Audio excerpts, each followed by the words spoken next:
Primeramente, quisiera juntamente con usted poder meditar en la palabra del Señor, lo que hoy Dios tiene preparado para nuestra vida. Así que por favor le pido que después de haberse acomodado, tenga usted la amabilidad de poder prestar toda la atención necesaria para que sea la palabra de Dios cayendo en buena tierra. Amén.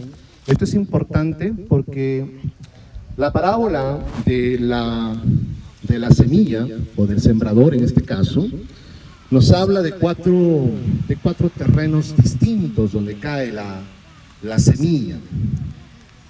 Y esto significa cuatro modos de entender, o de oír, mejor dicho, la palabra.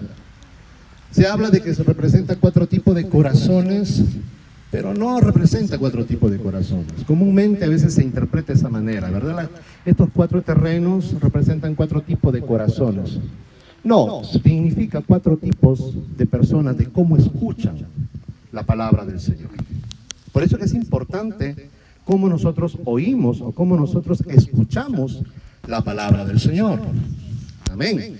Recuerde bien, esa parábola del sembrador no significa cuatro tipos de corazones, como muy comúnmente escucho que se dice o se interpreta, sino son cuatro tipos de oyentes, de cómo oyen la palabra.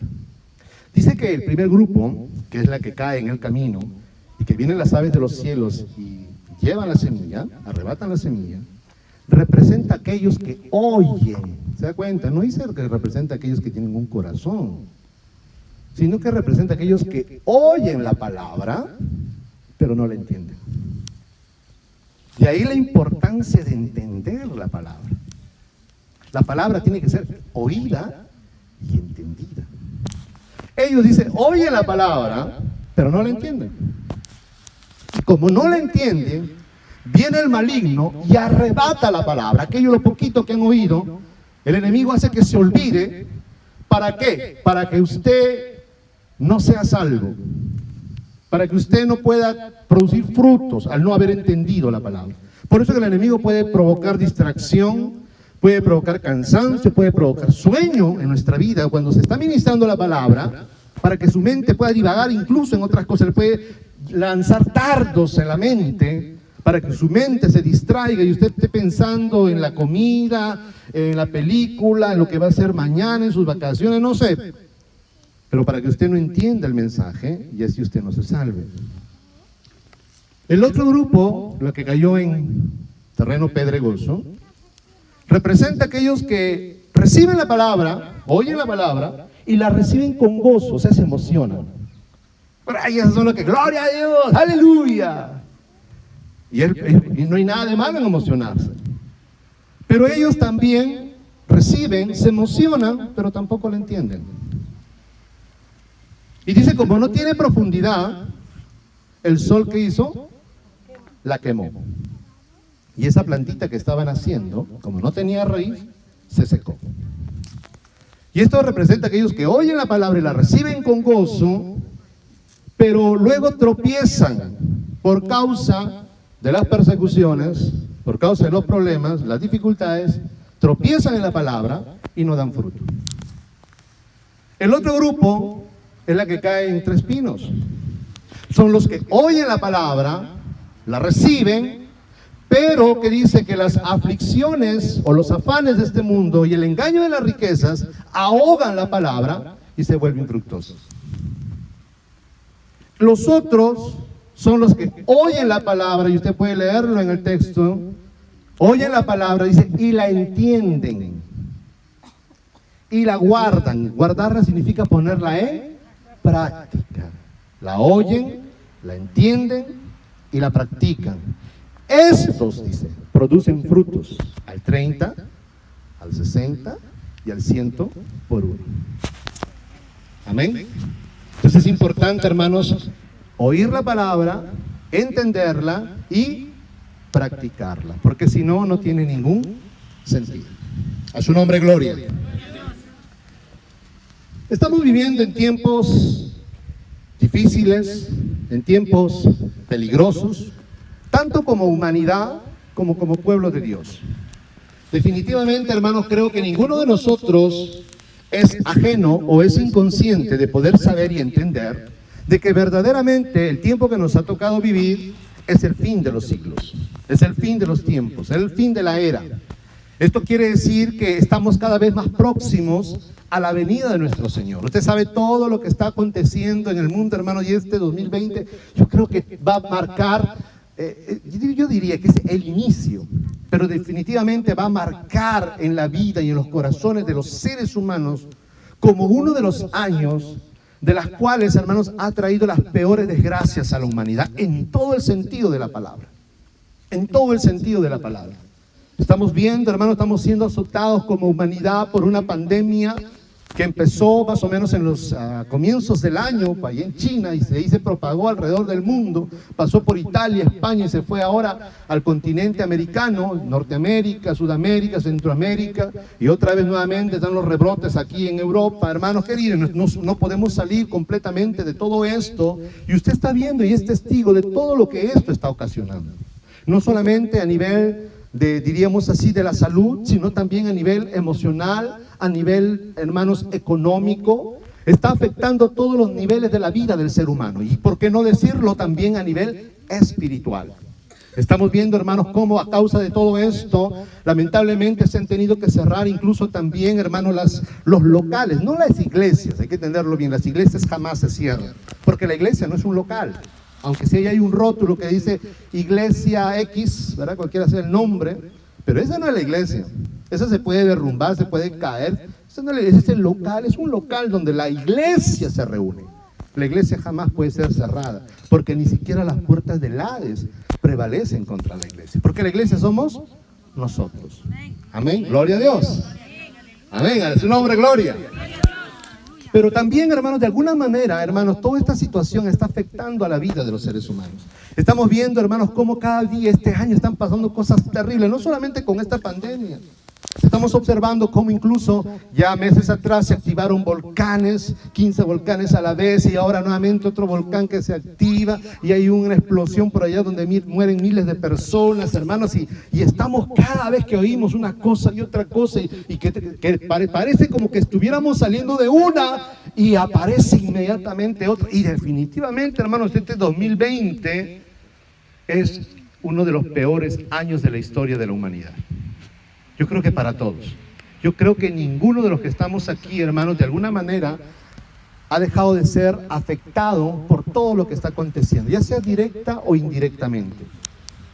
Muchos hemos perdido seres queridos, muchos estamos con la tristeza, algunos se han sanado, se han recuperado, gloria a Dios, pero muchos no han podido, hermanos, con esta enfermedad, con este virus, y muchos han partido a la presencia del Señor. Y no solamente me refiero a personas, seres queridos, también muchos, hermanos, pastores están muriendo. Hay pastores que están muriendo, hermanos, a causa también de esta enfermedad, y la iglesia ora, la iglesia clama, y pareciera como que no hubiera respuesta de parte de Dios. Ovejas, pastores, o sea, este virus, hermano, se está llevando y está arrasando con todo.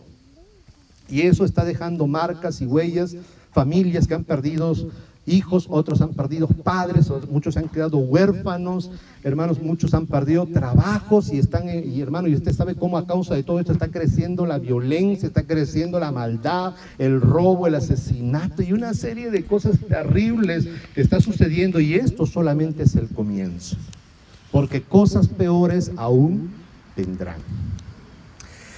Lamentablemente para el mundo, y una vez lo dijimos, cuando empezó el año 2020, la primer mensaje que Dios nos dio en el 2020, dijimos que para el mundo nada bueno le espera. Las cosas irán de mal en peor. Y estamos viendo, hermanos, una de las cosas que cada vez vemos también, como la maldad, a pesar de todo lo que está sucediendo y a pesar de todo lo que como humanidad estamos atravesando, el ser humano nunca aprende. El ser humano no toma conciencia, el ser humano no reflexiona de todo lo que está sucediendo y por qué está sucediendo todas estas cosas en el mundo, sino que vemos que a pesar de todo eso, vemos, hermanos, que la maldad sigue creciendo, la iniquidad sigue creciendo, como el apóstol Pablo dice, porque ya está en acción el misterio de la iniquidad.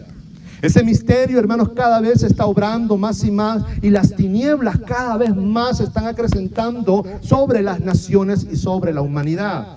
Estamos viendo, hermanos, cómo cada vez yo veía el día de ayer, hermanos, salí en la mañana con mi familia, un momento, llegó una hermana mía de sangre, de Verona, a visitarnos, y nos fuimos un rato al centro a tomar desayuno y estuvimos caminando por ahí, y veíamos, hermanos, cómo habían hombres, y no solamente uno, vimos varios hombres que andaban de la mano con otro hombre, y ahí, ¿verdad?, habiendo perdido toda vergüenza, habiendo perdido completamente su dignidad, habiendo perdido, hermanos, toda moral, porque la humanidad, lamentablemente, a causa de la maldad y del pecado, está perdiendo su dignidad, está perdiendo la moral, está perdiendo los principios, están perdiendo los valores.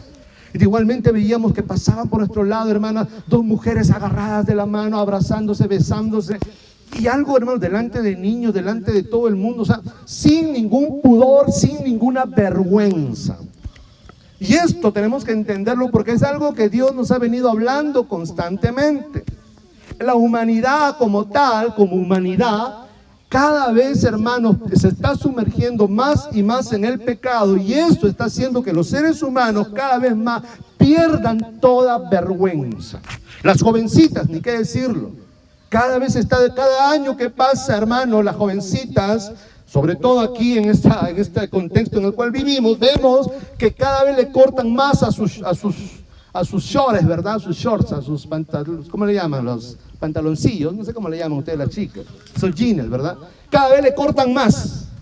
Y si antes, hermanos, enseñaban un poquito de sus nalgas, ahora ya enseñan media nalga hasta afuera.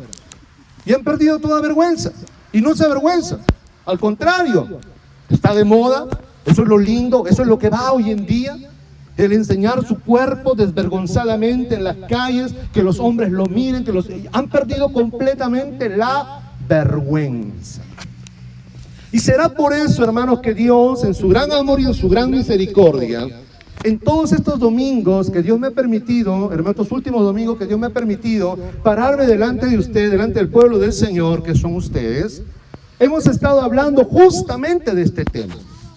Cómo Dios nos viene advirtiendo de las cosas de las cuales tenemos que cuidarnos y de las cuales no tenemos que hacer para que cuando venga el día del Señor no nos avergoncemos. Y rápidamente, hermanos, vamos a continuar nuevamente con esa línea. Mira, hermanos, Dios no nos quiere soltar. Yo quería traerle otro mensaje, quería hablarle de la bestia, quería hablarle de otras cosas, pero siempre el Señor pone ahí, no te deja tranquilo y te abre otro panorama y te abre otras cosas del mismo tema, pero siempre, hermanos, dándonos una nueva advertencia, diríamos así. Un mensaje nuevo, pero que siempre está relacionado con todo lo que el Señor nos está hablando. Así que nuevamente vamos a continuar con este tema que hemos estado desarrollando en los últimos domingos, que es para que no te avergüences. A su nombre, gloria. Leemos nuestro texto que se encuentra en 1 de Juan, capítulo 2, verso 28. Ese es nuestro texto base, ¿verdad? Dice, ahora, hijitos, es el apóstol Juan, 1 de Juan, capítulo 2, verso 28. El apóstol Juan, escribiendo a la iglesia, le dice, ahora, hijitos, permaneced en él,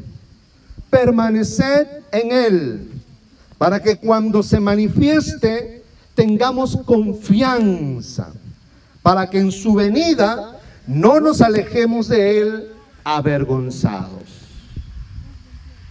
Otra versión dice, y ahora, hijitos míos, permaneced en él, para que cuando se manifieste tengamos plena confianza y no nos quedemos avergonzados lejos de él en su venida. Aquí, hermanos, ya hemos hablado mucho de que cuando nuestro Señor Jesucristo vuelva a este mundo por segunda vez, con la gloria de su Padre y con sus santos ángeles, a juzgar a este mundo y a establecer su reino glorioso este mundo y a dar su recompensa. Por eso dice, aquí yo vengo y mi galardón conmigo para recompensar a cada uno según sea su obra.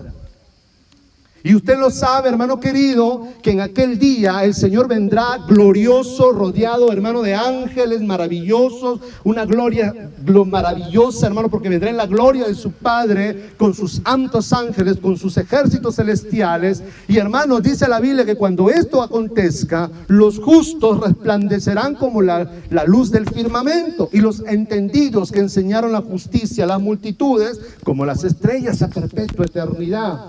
Pero habrá otro grupo que dice, porque dice, muchos se levantarán del polvo de la tierra, unos para vida eterna y otros para vergüenza y confusión perpetua.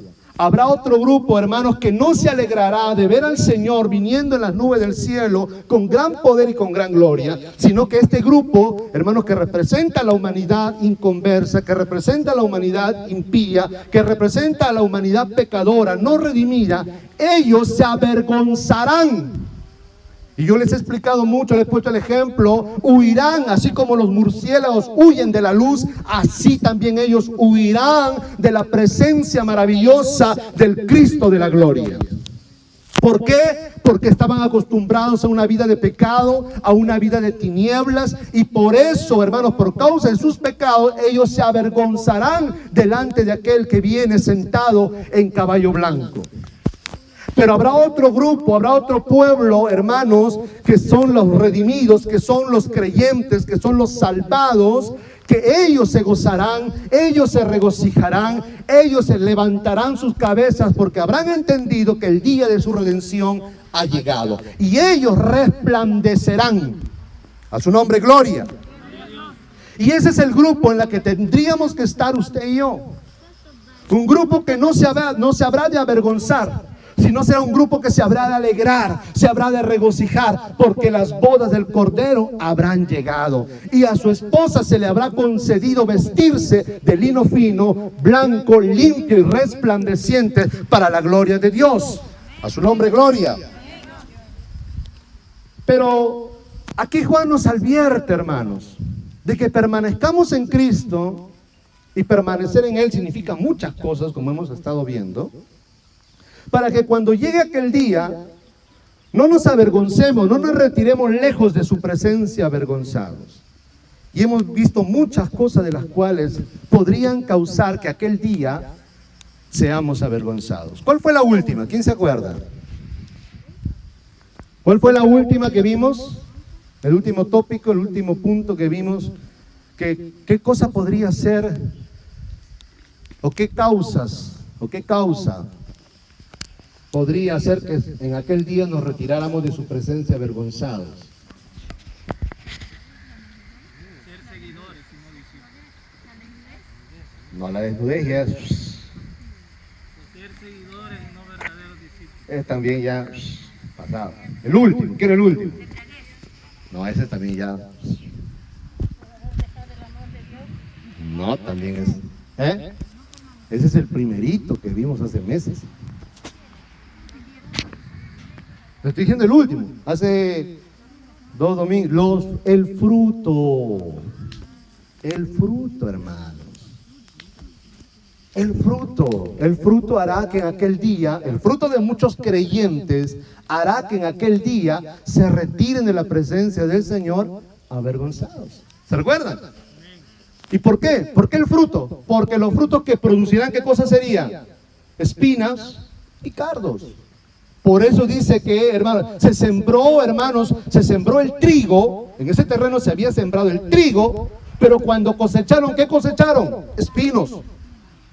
Y dice, y ellos se avergonzarán de su fruto, porque se había sembrado trigo, y si se sembró trigo, ¿qué cosa tenía que producir? Trigo. Si se había sembrado en un terreno trigo, lo que tenía que cosecharse, lo que tenía que producir era trigo. Pero ellos en vez de trigo cosecharon ¿qué cosa? Espinos.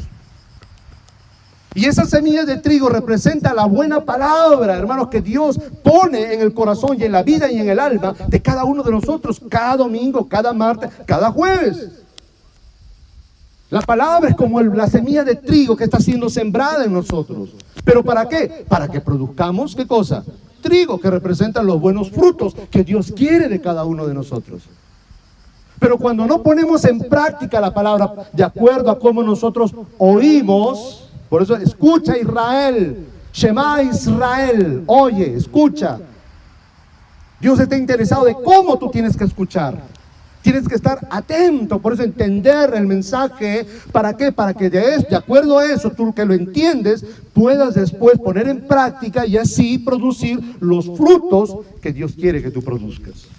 A su nombre, gloria. Entonces fue el último punto que vimos que podría causar que en aquel día nosotros nos retiremos de su presencia avergonzados. En vez de presentarles frutos de justicia, frutos de santidad, presentemos espinos, cardos. Y a causa de nuestros frutos, nos alejemos de su presencia. ¿Cómo? Avergonzados. Ahora quiero compartirle otro punto. ¿Qué otra cosa podría ser que en aquel día nos retiremos de su presencia avergonzados? Y en esta mañana, el punto que vamos a tocar, y espero que no se olvide, es el no avergonzarse. Escúcheme bien, ¿eh? Una de las causas que hará que en aquel día muchos creyentes se retiren de su presencia avergonzados es el no avergonzarse. ¿Cómo es eso?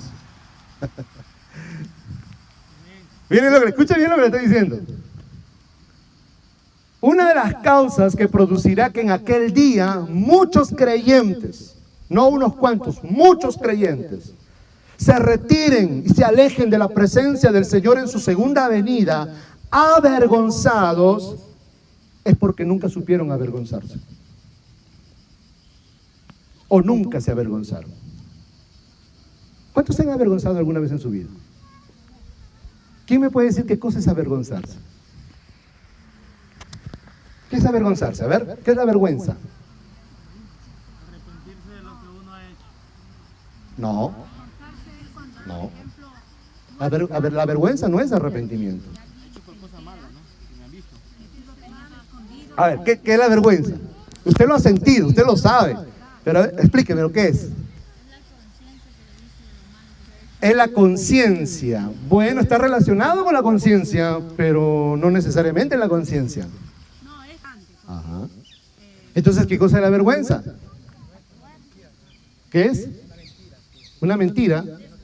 No. Yo quiero que me defina qué es la vergüenza en sí. ¿Es un pecado? No. A ver, la vergüenza es un sentimiento. Es un sentimiento. Así como la cólera, la ira es un sentimiento, la vergüenza es un sentimiento que es producido a causa de la pérdida de la dignidad o a causa de una humillación. O sea, alguien se avergüenza porque en ese momento está perdiendo su dignidad como persona, como ser humano, como mujer, como varón, como lo que sea. La pérdida de su dignidad a causa de una falta. O sea, cuando es descubierto en alguna falta, le voy a poner un ejemplo. Una persona puede ser considerado, vamos a poner el hermano Juanito. Es el hermano, es considerado hermano muy honrado, no tiene ninguna tacha, ¿verdad? Nunca ha habido quejas sobre él. Y pongamos que se le encomienda a la tesorería, porque no hemos encontrado otro hermano como este varón Juanito. Pero de pronto cuando hacemos un inventario de repente y encontramos, hermanos, que hay algo por ahí que no va de acuerdo y que de repente en la administración de la tesorería falta dinero y esto y por ahí descubrimos que el hermano había cogido dinero. Es descubierto en una falta y por ende pierde su dignidad.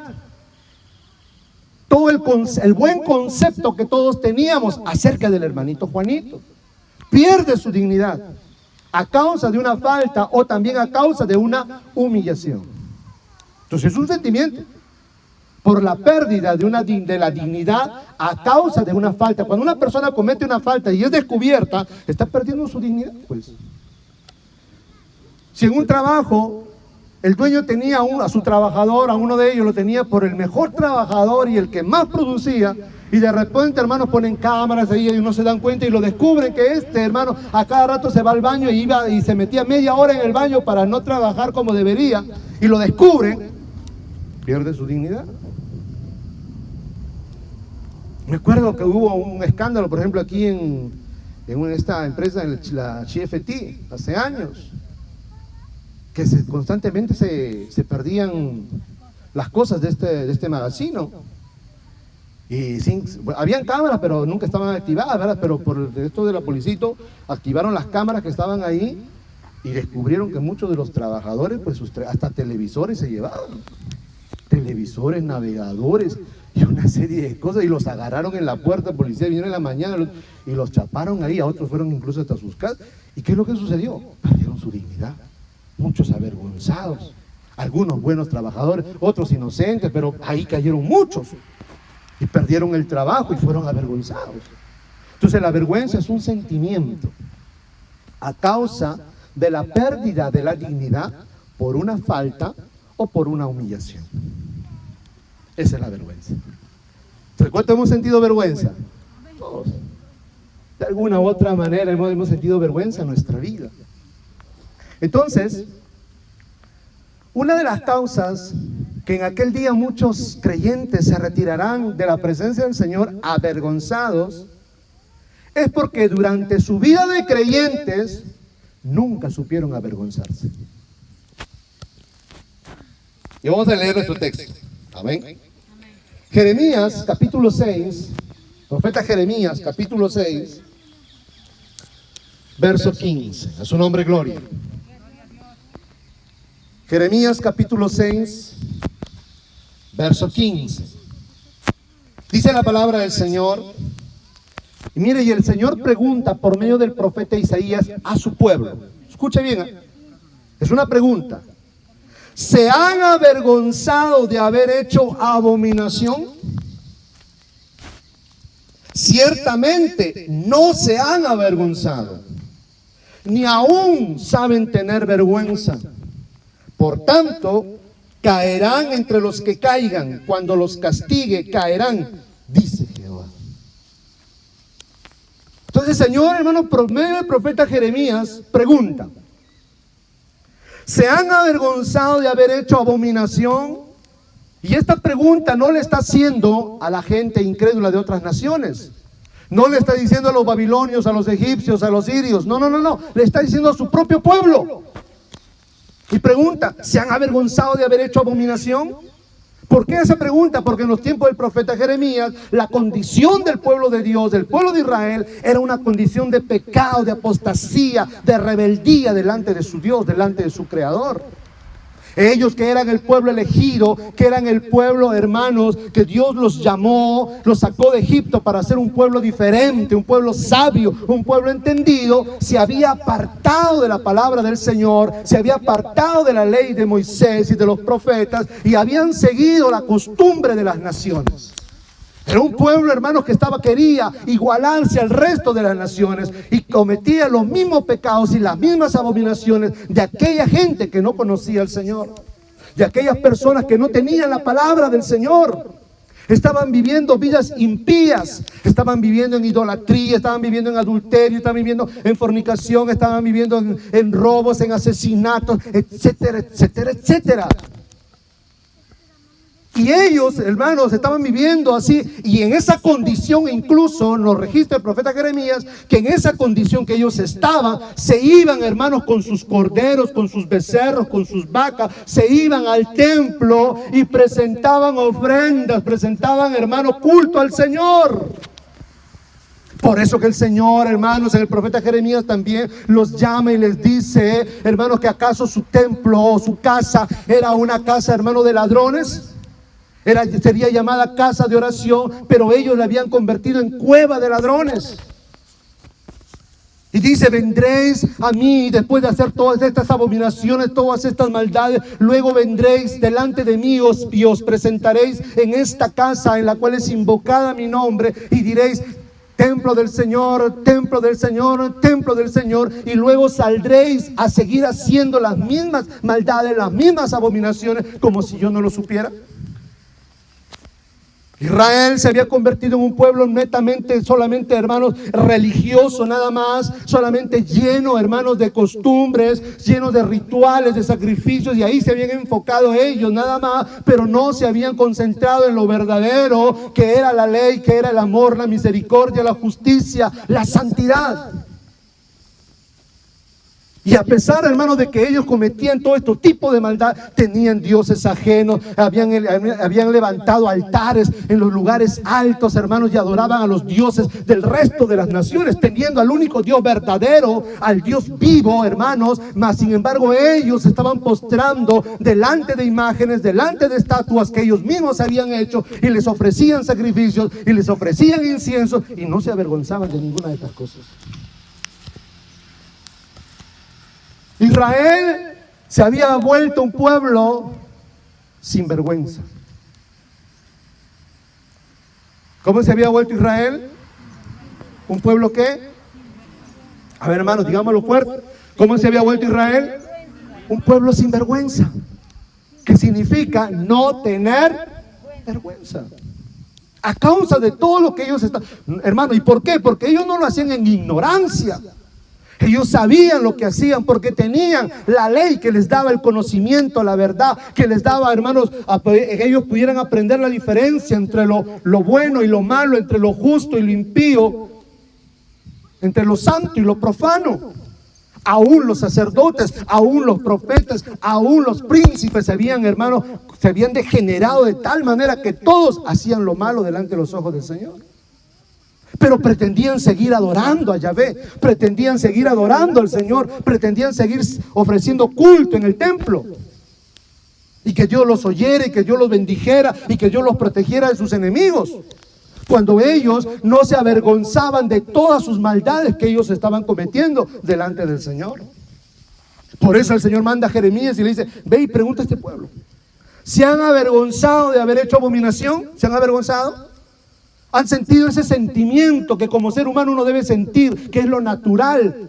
Cuando uno es descubierto, hermanos, en una falta y pierde su dignidad. Israel tenía una dignidad. No era como el resto de los pueblos, de las naciones. Israel era el pueblo especial en la tierra, un pueblo diferente. Era el pueblo, hermanos, a la cual Dios le dijo que sería la niña de sus ojos. Vosotros me seréis mi especial tesoro. Un pueblo, un reino de sacerdotes, de gente santa, de gente consagrada. Tenía una dignidad. Y ellos, hermanos, y como hijos de Dios y como pueblo de Dios, tenía que ser un pueblo diferente, distinto. No podían seguir viviendo como antes vivían, y mucho menos seguir viviendo o viviendo como el resto de las naciones que no conocían al Señor, que no tenían la palabra del Señor y no tenían al Dios verdadero. A su nombre, gloria. Entonces, pero ellos tenían una dignidad. ¿Cuántos saben que usted tiene una dignidad? ¿Sabe cuándo uno pierde la dignidad? Cuando uno hace aquello para lo cual no ha sido creado. Siempre le he dicho, ¿verdad? Mire, esa guitarra es un instrumento, es un objeto, pero tiene una dignidad. ¿Cuál es su dignidad? O sea, ¿cuál es el propósito para el cual fue creada esa guitarra? Hacer música. Pero ¿qué si en vez de agarrar y hacer música, sonar melodías que alegren el corazón del Señor, la agarramos y la usamos para jugar ping pong? Agarramos la guitarra y pum, ping pong jugamos. ¿Estaremos haciendo uso correcto de aquel instrumento para el cual fue diseñado y fue creado? No. Esa guitarra no fue creada para jugar ping pong. O la agarramos y la metemos al fuego para calentarnos. ¿Será que fue creada para eso? No. Esa guitarra tiene una dignidad, un propósito por la cual fue creada, fue diseñada, y es hacer música. Y cuando se utiliza para cualquier otra cosa que no sea hacer música, pierde su dignidad, pierde el propósito para el cual fue creado. El ser humano, igual, el ser humano como ser humano, Dios le dio una dignidad. Fue hecho y creado a la imagen y semejanza de su creador, para que, en diferencia de los animales, los seres humanos podamos reflejar el carácter de Dios. algo que los animales no hacen. Nos dio la razón para pensar. Los animales se mueven por instinto. El ser humano tiene una dignidad, pero por el pecado pierde su dignidad, pierde el propósito para el cual fue creado y se entrega a la maldad, se entrega a la injusticia, algo que no tiene nada que ver con el carácter de Dios. Porque el hombre fue creado a imagen y semejanza de su creador. Pero Dios, por medio de Cristo, devuelve la humanidad al hombre. Y en el pueblo, en el Antiguo Testamento, el pueblo de Israel lo recoge, lo separa del resto de las naciones y le da sus leyes. Dios se manifiesta, le da su palabra, mandamientos, para que sean un pueblo distinto, y le da una dignidad, un reino de sacerdotes, gente santa, consagradas al único Dios verdadero, que tenían que tener un estilo de vida diferente al resto de las naciones. Esa era su dignidad. Pero cuando ellos comienzan, hermanos, a imitar al resto de las naciones, cuando ellos comienzan a adorar a los dioses falsos y comienzan a hacer las mismas cosas que la gente pagana, que la gente que no creía en Dios, ellos pierden su dignidad. Así como los ángeles que perdieron su dignidad, que nos relata, hermanos, el libro de Judas, hubieron ángeles que perdieron su dignidad. La Biblia lo dice. Y a los ángeles que no conservaron su dignidad y abandonaron sus propias moradas. ¿Por qué perdieron su dignidad estos ángeles? Porque se entregaron a hacer cosas para las cuales ellos no habían sido creados. ¿Y qué cosa fue? Unirse a mujeres y engendrar hijos, de las cuales vino una raza, los gigantes, los nefilim, en el Génesis capítulo 6. Ese fue el producto. Esa raza de gigantes fue el producto de la unión de ángeles, de seres celestiales que tomaron forma de hombres, se materializaron y se unieron a mujeres y engendraron hijos.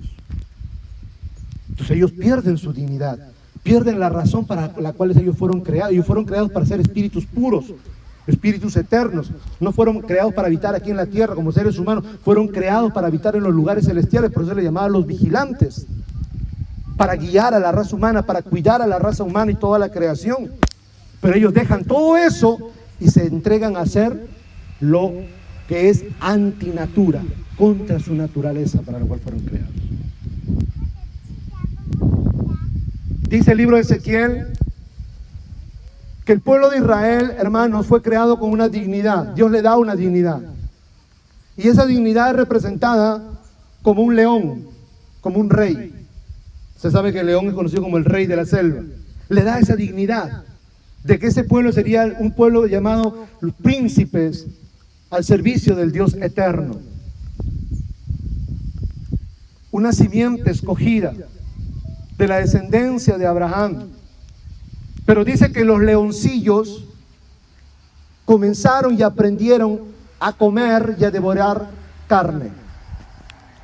Perdieron su dignidad. Y como perdieron su dignidad, Dios los entregó a la cautividad por los babilonios. Entonces aquí, hermano, nos está hablando el profeta Jeremías y dice, pregunta, ¿se han avergonzado de haber hecho abominación? Y dice la respuesta, Dios mismo responde, ciertamente no. Y miren lo que dice, no se han avergonzado, ni aún saben tener vergüenza. Algo que es lo natural.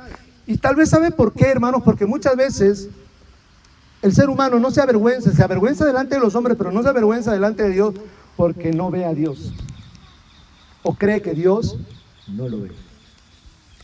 Porque cuando el ser humano hace lo malo, muchas veces lo hace a escondidas, ¿cierto? Pues donde nadie lo va a ver. Cuando antes de robar, primero miran y roban, cuando nadie los ve. Un creyente, un hijo de Dios, peca porque cree que Dios no lo ve. Porque no ve a Dios, obviamente, y cree que Dios no lo ve. Y por eso no se avergüenza. Pero aun cuando nosotros sabemos, por medio de la palabra, que Dios lo ve todo, Dios lo sabe todo, y que no podemos ocultarnos de su presencia ni huir a ningún lugar, porque Dios está en todo lugar, Dios es omnipresente y es omnisciente, Él está en todo lugar y lo sabe todo. Pero a pesar de eso, nosotros seguimos cometiendo maldades y ni a pesar de eso siquiera sabemos tener vergüenza. O sea, no hay ese sentimiento de culpa, ese sentimiento, hermano, negativo que agarra y nos hace sentir ese bochorno, esa vergüenza de haber sido descubiertos, que estamos haciendo lo malo y estamos perdiendo nuestra dignidad para la cual fuimos creados. Dice la Biblia que ninguno se salva por obras, pero somos creados en Cristo Jesús para buenas obras, de las cuales Dios preparó de antemano para que anduviéramos en ellas. A su nombre, gloria. Leamos otro texto. Segunda de Tesalonicenses,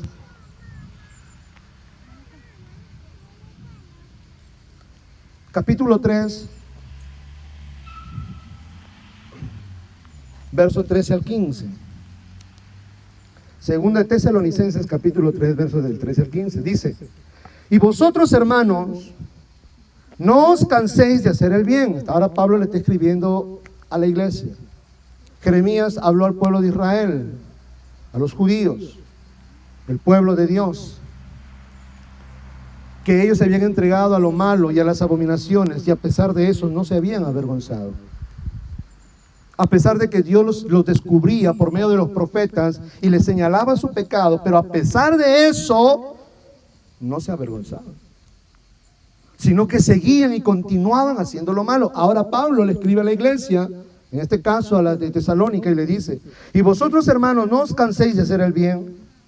Si alguno no obedece a lo que decimos por medio de esta carta, a ese señaladlo y no os juntéis con él, para que se avergüence.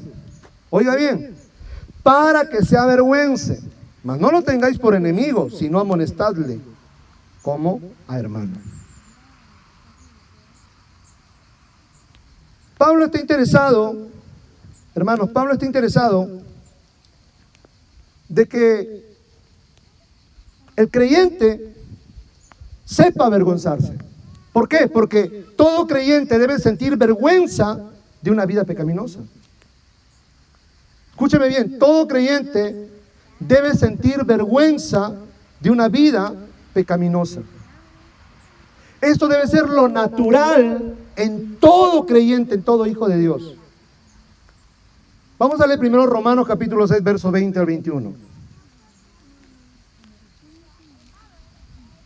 Romanos capítulo 6, versos 20 al 21.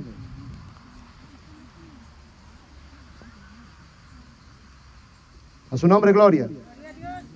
Dice: porque cuando erais esclavos del pecado, erais libres acerca de la justicia. O sea, no tenían nada que ver con la justicia. Pero ¿qué fruto teníais de aquellas cosas de las cuales ahora os avergonzáis? Porque el fin de ellas es muerte. Entonces Pablo le está escribiendo ahora a los romanos y le dice: miren, hermanos, ustedes antes de ser creyentes, cuando eran esclavos del pecado, no teníais nada que ver con la justicia. O sea, no tenían ningún legame con la justicia, porque por causa del pecado hacíamos ¿qué cosa? Solo lo malo. Practicábamos el pecado, nos deleitábamos en el pecado. Pero una vez que fuimos, hermanos, reconciliados con Dios por medio de Cristo Jesús, y ahora somos cristianos, hijos de Dios, discípulos de Cristo, y Dios nos da una identidad, nos da una dignidad como hijos de Dios, Pablo les dice: pero ¿qué fruto teníais de las cosas que antes hacíamos? Las cuales ahora os avergonzáis. O sea, cuando el creyente es iluminado por el Evangelio, entiende que todo lo que había cometido en su vida de ignorancia, de pecado, sin conocer al Señor, era malo. Y que esas cosas lo llevaban a la muerte, a la condenación, a la ira de Dios. Y por ende, ¿qué cosa siente? Vergüenza. ¿Cuántos se avergüenzan de su vida pecaminosa antes de Cristo? ¿Se avergüenzan o no se avergüenzan? ¿Por qué nos avergonzamos? Porque sabemos que eran malas. Antes no lo entendíamos porque estábamos en la ignorancia, cegados, hermanos, por el pecado, cegados por las tinieblas. No hacíamos diferencia entre lo bueno y lo malo. Por eso no teníamos vergüenza. Pero ahora que estamos en Cristo y sabemos que todo eso era malo, ahora nos avergonzamos de nuestras idolatrías, nos avergonzamos de nuestros adulterios, nos avergonzamos de nuestras fornicaciones, de nuestras hechicerías, de todo lo malo que antes hacíamos. de nuestra vida pecaminosa que antes llevábamos sin conocer al Señor. Sentimos vergüenza. Cada vez que nos acordamos de esa vida, hermano, que éramos antes, sentimos vergüenza. Porque sabemos que eran cosas malas que nos llevaban ¿a qué? A la muerte, a la condenación eterna. Por eso Pablo dice, ¿qué frutos tenías de aquellas cosas de las cuales ahora os avergonzáis? Los romanos, la iglesia de Roma, los creyentes de Roma, cada vez que recordaban su vieja vida sin Cristo, se avergonzaban. Se avergonzaban, hermano, de todas las cosas malas que ellos habían hecho antes de conocer al Señor. Se avergonzaban de todos sus pecados, sus abominaciones, sus injusticias, sus lujurias y todas las cosas que ellos cometían, sus idolatrías, sus hechicerías y todo lo que ellos practicaban antes de conocer a Cristo. Cada vez que ellos recordaban su pasado, sentían vergüenza de esa vida pecaminosa. Por eso que es natural, debe ser natural en todo creyente avergonzarse de una vida pecaminosa. A su nombre, gloria. Y aquí sí volvemos a Tesalonicenses. Por eso que Pablo está interesado de que el creyente se avergüence ahora, cuando vive una vida de pecado, cuando comete iniquidad, cuando comete injusticia. Volvemos nuevamente a 2 Tesalonicenses 3 al 15. Y ahora vosotros, hermanos, no os canséis de hacer el bien. Y si alguno no obedece a lo que decimos por medio de esta carta, a ese señaladlo. Y no os juntéis con él. Mire, Pablo está interesado que los que se rebelaban y los que no querían hacer caso a la palabra del Señor, dada por los apóstoles, Pablo está interesado porque él quiere que todos se salven. Entonces, ¿qué cosa se interesa Pablo? Que ese creyente, para que en aquel día, cuando Cristo se manifieste, no sea avergonzado. Pablo está interesado que ahora, en el tiempo de Pablo, en el tiempo de la iglesia de Tesalónica, en ese tiempo, ese creyente sea avergonzado. Que ese creyente se avergüence. ¿Para qué? Para que si se avergüenza y eso causa arrepentimiento, cuando venga el día del Señor, no sea avergonzado. No sé si me entiende la idea. ¿Cuántos me están entendiendo la idea? Pablo se interesa, por eso es algo que debe ser natural en nosotros, que cuando cometemos pecado, debemos sentir vergüenza. Debemos sentir vergüenza de nuestra maldad, de nuestra iniquidad. Aunque si el pastor o los hermanos no nos descubren, pero nosotros debemos ser conscientes que hay un Dios todopoderoso que todo lo ve, que todo lo sabe, y ante Él estamos desnudos y no hay nada oculto delante de su presencia. Y eso debe producir en nosotros vergüenza. Pero y aún así, si eso no se da, la iglesia, mire hermano, la labor de la iglesia, algo que tenemos que aprender. Debemos hacer, si alguien no quiere, o sea, se rehúsa a obedecer la palabra y a vivir conforme a la palabra, señaladlo, dice. Señaladlo, ¿quién es? No está diciendo el que tropieza, porque Gálatas nos dice que si alguno es sorprendido en alguna falta grave, vosotros que sois espirituales, restauradlo con espíritu de mansedumbre, considerándote a ti mismo. Nadie es, hermano, ni siquiera el pastor, ni nadie está libre de no caer en alguna tentación o en algún pecado. O el que esté libre de pecado arroje la primera piedra. Ninguno está libre. Pero el creyente verdadero, cuando es amonestado, su actitud debe ser ¿de qué? De sentir ¿qué cosa? Vergüenza. No rebeldía, no altanería, no orgullo, no prepotencia. Debe sentir vergüenza. Porque sabe y reconoce que está haciendo lo malo. Está perdiendo su dignidad, algo para la cual Dios no lo ha llamado y Dios no lo ha creado nuevamente en Cristo Jesús para que viva una vida impía. Entonces Pablo, hermanos, aún mire cómo es de bueno Dios. Pablo está interesado que aún los que se rebelan, los que no quieren obedecer la palabra, Pablo quiere que esta gente de alguna u otra manera sienta vergüenza. Entonces, ¿qué dice? Señaladlo. Y segundo, dice, ¿qué dice? No os juntéis con él. Para que se avergüence. Para que se avergüence. Es parte de la disciplina que tenemos que establecer dentro de la iglesia. No porque nos sintamos mejor que los demás, o mejor que el hermano o la hermana. Ya les dije que la actitud nuestra cuando somos sorprendidos en alguna falta o en algo que estamos haciendo mal y somos corregidos, debe ser de vergüenza. de entender que estamos haciendo lo malo y querer corregir lo que estamos haciendo. Arrepentirnos y corregir lo malo que estamos realizando. Pero cuando eso no hay, para la salvación de estos hermanos, la iglesia tiene que producir en estos hermanos, ¿qué cosa? Vergüenza. ¿Cómo? Número uno, señalando públicamente. Eso es, recuerda, eso es cuando ya no quieren, cuando se rehúsan, cuando hay una obstinación de querer seguir haciendo lo malo y no enmendar sus errores o sus pecados. Entonces, señalando. Y número dos, no juntándose con él o con ella. Gloria a Dios. A su nombre, gloria. Y mire, esto no es algo que viene de los hombres, es algo que viene de parte de Dios.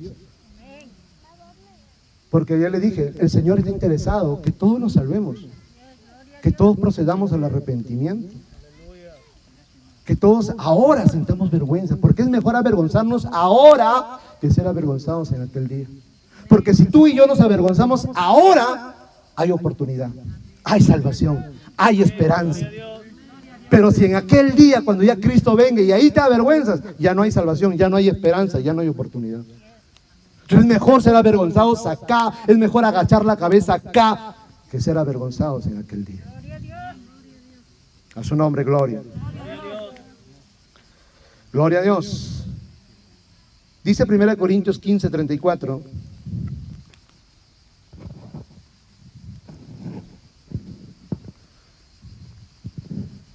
Velad debidamente y no pequéis.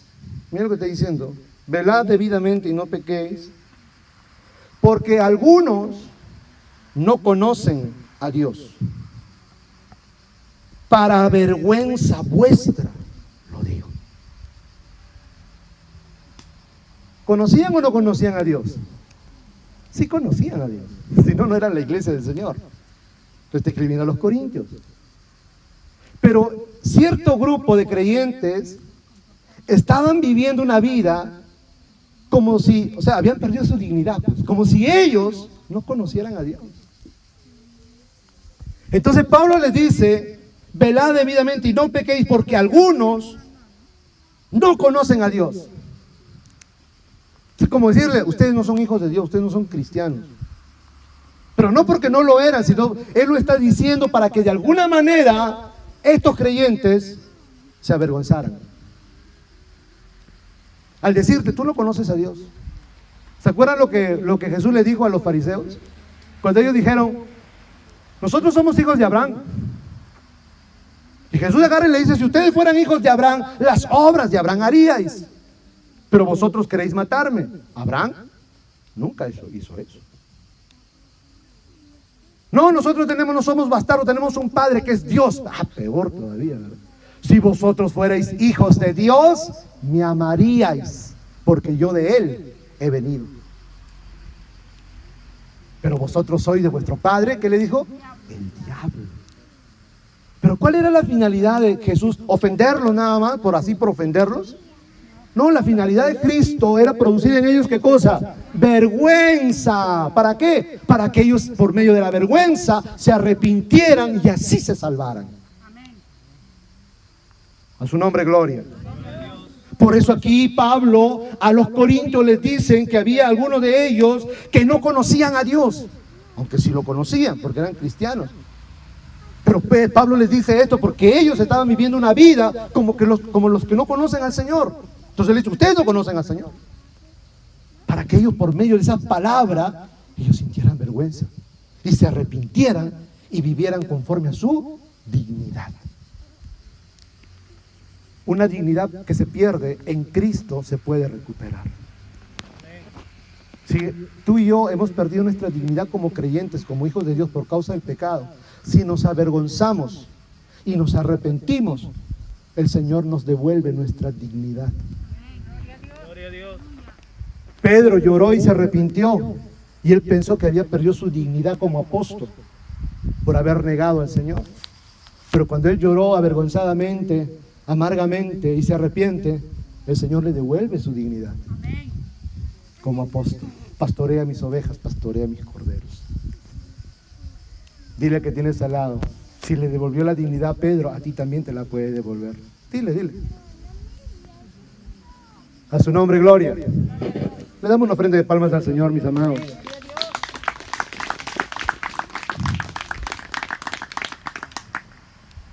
Pero la pregunta sería, ¿cuándo un creyente se vuelve sinvergüenza? Pablo está interesado que nosotros entendamos y comprendamos de que es natural, debe ser algo natural en todo creyente sentir vergüenza. Y si no la sentimos, la iglesia la debe producir en ese creyente. Por eso que hay tres grupos de creyentes. ¿Quiénes saben? A ver. Tres grupos de creyentes. No, bueno, ese es otro grupo. Según Judas, hay tres tipos de creyentes. A los que dudan, convencedlos. Hay gente que duda, ¿verdad? Por ejemplo, hay gente que está viviendo esta temporada, creyente, estamos hablando, que está viviendo esta situación y puede haber perdido un ser querido y puede haber orado al Señor, haber orado por su papá, por su mamá, por su hermano, por quien sea, y a pesar de eso se fue. Pues le puede venir la duda, ¿sí o no? Estoy poniendo un ejemplo así nada más al caso. Entonces Judas dice, a los que dudan, convencedlos. Si usted duda algo en cuanto al Señor o en cuanto a su palabra, la labor de la iglesia es convencerlo. No, hermanos, no es así. Dios es soberano, Dios sabe lo que hace. Tal vez nosotros no lo entendemos. Hay que convencerlo al hermano o a la hermana que duda. Después dice, a otros, el otro grupo, rescatadlos del fuego.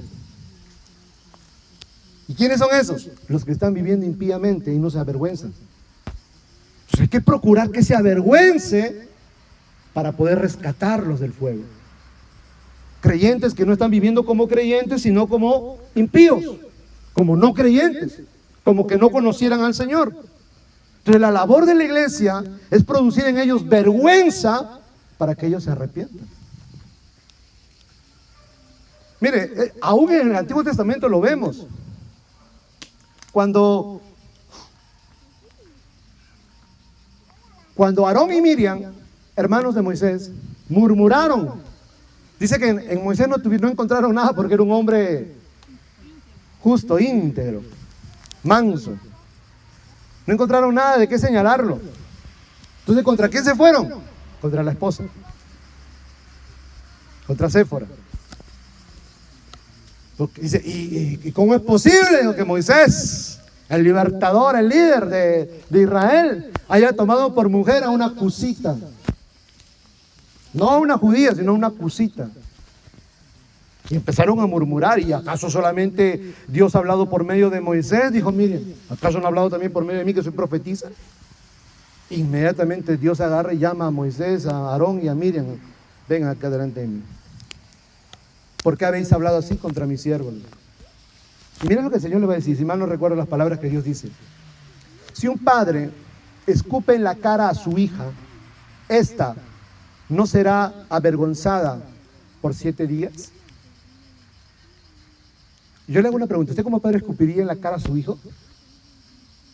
Pero esa era una costumbre. Mire, para nosotros, no, yo jamás hago lo que nunca. Para un padre no hay hijo malo. Sí, pero es un error también. En las culturas antiguas y en el pueblo de Israel, cuando un hijo se portaba impíamente, no conforme a su dignidad, el padre, en forma de rechazo, la escupía en la cara. Cuando un padre te escupía en la cara, esa era la cosa más vergonzosa que un hijo podía pasar. Porque era un acto de rechazo de parte de tu padre. Era como si tu padre te estuviera desconociendo, como si tú no eres mi hija, eres o mi hijo, cualquier cosa menos mi hijo o mi hija. Por eso dice, si un padre escupe en la cara a su hija, ¿esta no se avergonzaría por 7 días? Por eso ahora Miriam quedará leprosa y será separada del campamento por 7 días. Y le vino la lepra a Miriam. Y eso fue una vergüenza para ella. ¿Pero para qué la hizo Dios? ¿La avergonzó para qué? ¿Para condenarla? No, para que se arrepintiera. Ese es el propósito de Dios, mis hermanos. Cuán bueno es Dios. Amén. Ahora, ¿Cuándo un creyente se vuelve sinvergüenza? ¿Cuándo un creyente pierde toda vergüenza? 1 Timoteo capítulo 4, verso 1 al 2. Pero el Espíritu dice claramente que en los postreros tiempos algunos apostatarán de la fe, escuchando espíritus engañadores y a doctrinas de demonios, por la hipocresía de mentirosos que teniendo cauterizada la conciencia. ¿Sabe cuándo un creyente pierde la vergüenza? Cuando su conciencia es cauterizada. ¿Sabe lo que es cauterizada, verdad? La cauterización se hace cuando se quema algo. Por ejemplo, a las vacas les ponían ese sello con fierro caliente, los quemaban y les dejaban un sello, ¿no?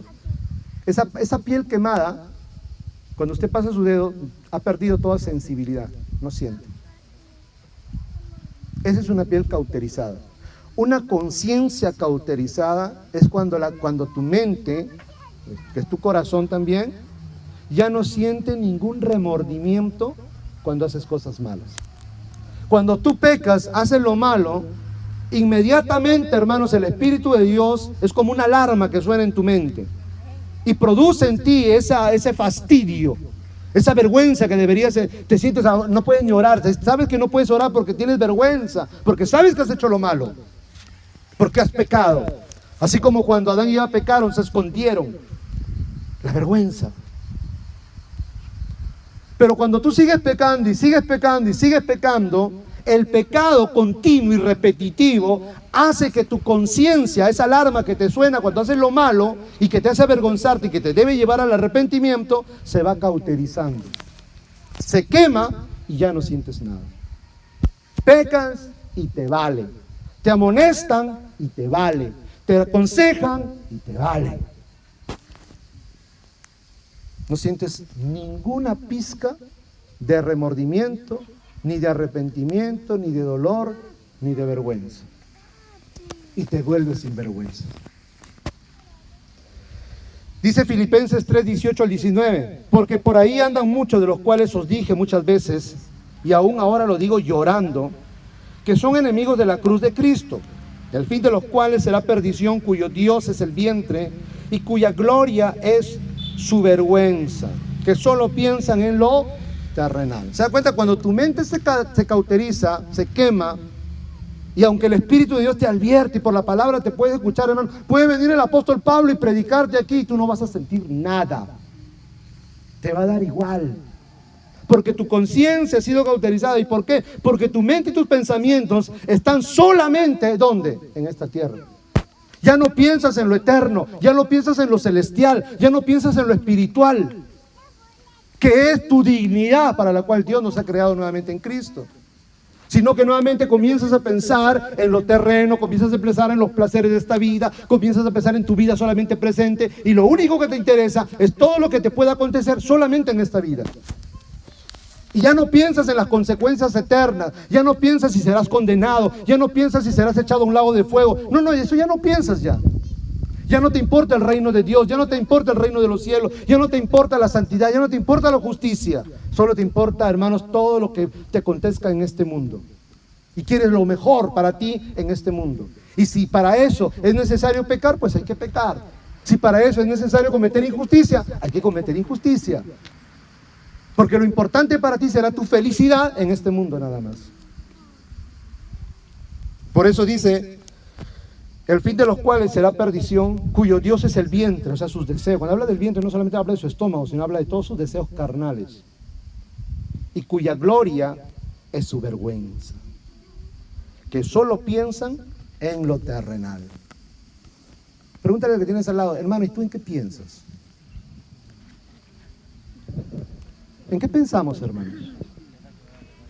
¿En dónde están nuestros pensamientos? ¿Solo en lo terrenal o en lo celestial? ¿Solo nos importa lo terrenal? ¿Este mundo o esta vida presente? ¿O nuestra mente está en lo celestial? Entonces los que solamente piensan en lo celestial son hijos de Dios, pero los que piensan solo en lo terrenal son hijos de Dios, pero que sus mentes han sido cauterizadas por el pecado y se vuelven sinvergüenzas. Por eso, hermanos, que en la iglesia del Señor, y hablo de la iglesia del Señor a nivel mundial, Hay tantos malos testimonios, tantos cristianos que no viven conforme a su dignidad. Y esto nos puede capitar a cualquiera de nosotros, ya le dije ya, porque ninguno está libre de nada. Pero el creyente debe saber avergonzarse. Primero delante de Dios. Y si aún eso no te avergüenzas delante de Dios, que sabes que lo ve todo y que lo sabe todo, pero cuando se te amonesta, cuando se te llama la atención, cuando se te aconseja, debes saber avergonzarse. Y no solo avergonzarse, sino avergonzarse y corregir, arrepentirse, corregir sus errores, levantarse. El creyente nunca debe quedarse tirado en el piso, en el fango. Aún si resbaló y cayó en el fango, debe tener la facultad de levantarse y decir: volveré a la casa de mi padre y le diré: Padre, he pecado contra el cielo y contra ti. Ese es un verdadero creyente. A su nombre, gloria. Gloria a Dios. ¿Quién vive, hermanos? Démosle fuertes palmas al Señor.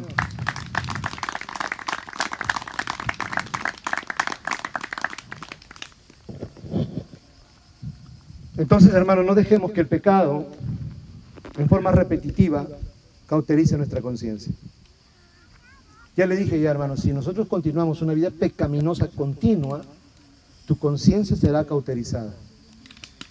Mire, hermano, yo tenía una vez, le aconsejé a un hermano, me acuerdo, hace mucho.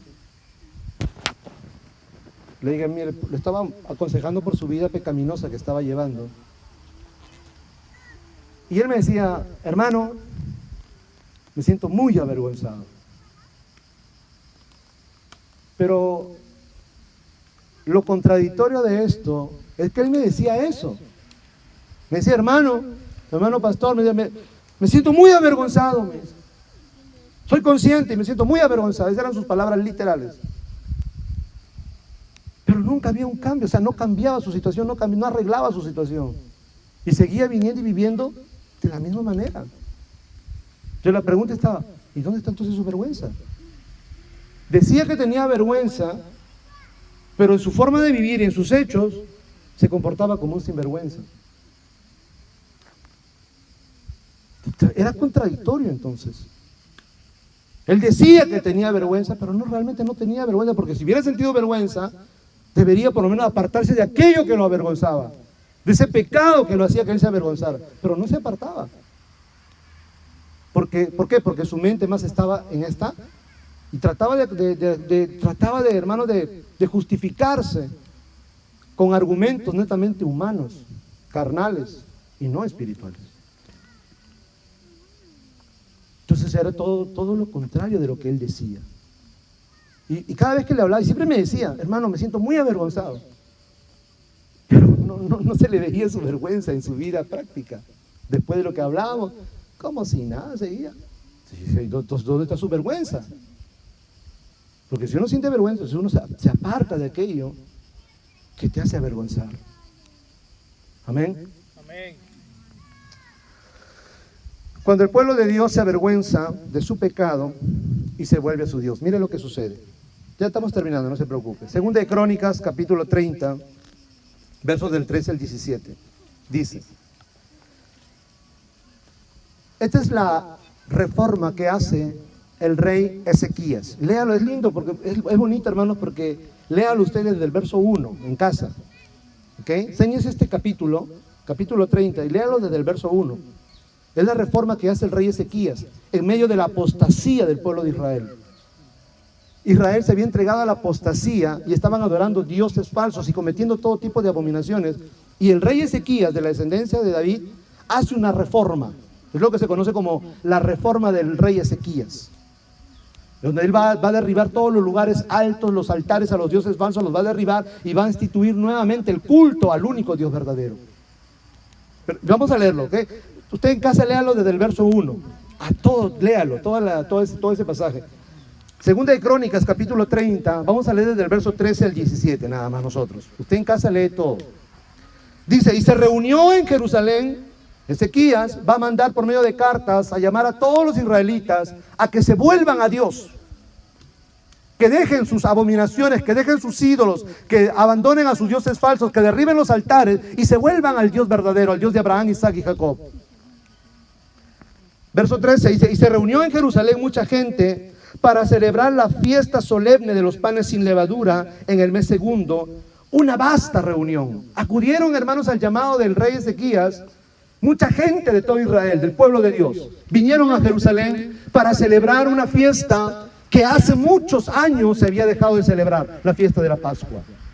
Por cuanto el pueblo de Israel había apostatado y se había alejado de su Dios y de la ley de Moisés, ya no celebraban la Pascua ni la fiesta de los panes sin levadura. Entonces la reforma de Ezequías es que hace que nuevamente se reanude el culto al Señor y se comience nuevamente a celebrar las fiestas del Señor en el templo de Dios.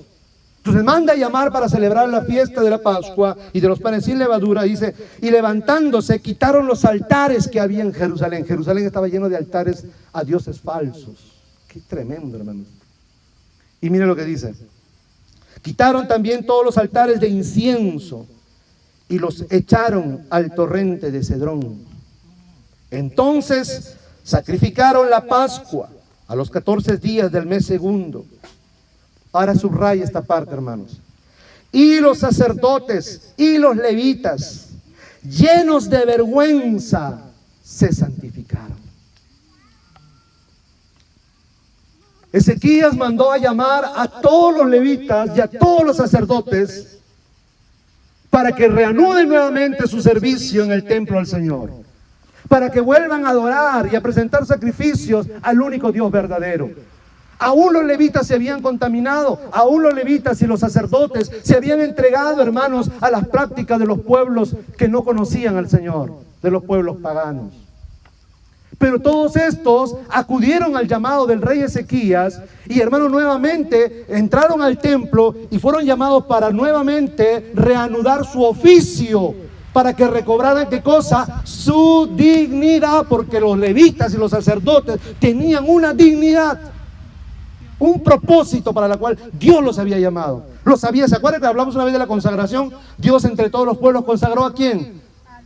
No, entre todos los pueblos del mundo, ¿a quién consagró? ¿A quién separó?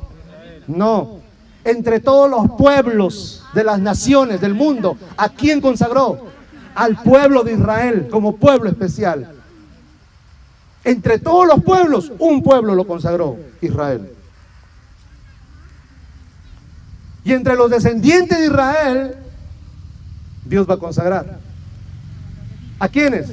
A los levitas, de la tribu de Leví.